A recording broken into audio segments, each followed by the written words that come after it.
ഹും, ഈ മാസം ഇത് മൂന്നാമത്തെ തവണയാ ഗുഹ മാറുന്നത്. ഇവിടെയെങ്കിലും തന്റെ മണ്ടത്തരം പുറത്തെടുക്കരുത്, പറഞ്ഞേക്കാം. ആ, ഈ ഗുഹ കൊള്ളാം. പക്ഷേ വെള്ളം കിട്ടാൻ പുഴ വരെ നടക്കണം, അതാ പ്രശ്നം. ഇവിടെ ഒരു കിണർ കുഴിച്ചാലോ, ഷേരുവിനെ സോപ്പിടാം. ഷേരു, തന്റെ അത്രയും ബുദ്ധിയും ശക്തിയുമുള്ള ഒരു കടുവയുടെ സഹായം ഉണ്ടെങ്കിൽ നമുക്ക് കുടിവെള്ളം ഇതാ ഇവിടെ കിട്ടും. താൻ അവിടെ ഒന്ന് കുഴിച്ചു നോക്ക്. എവിടെ?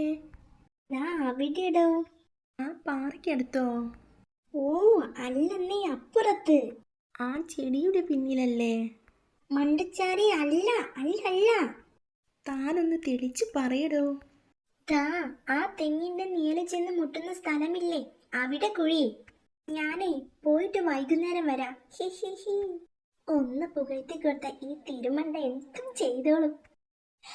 ഓ, ഉറങ്ങിപ്പോയി. മണ്ടൻ കടുവയുടെ കിണർ പണി എന്തായാവോ? ചെന്ന് നോക്കാം. ഹേ, ആ സൂത്ര, പണി തീർന്നു. തെങ്ങിന്റെ നീര് വൈകുന്നേരം ആയപ്പോഴേക്കും പുഴയിൽ ചെന്ന് മുട്ടി സൂത്ര. അയ്യോ.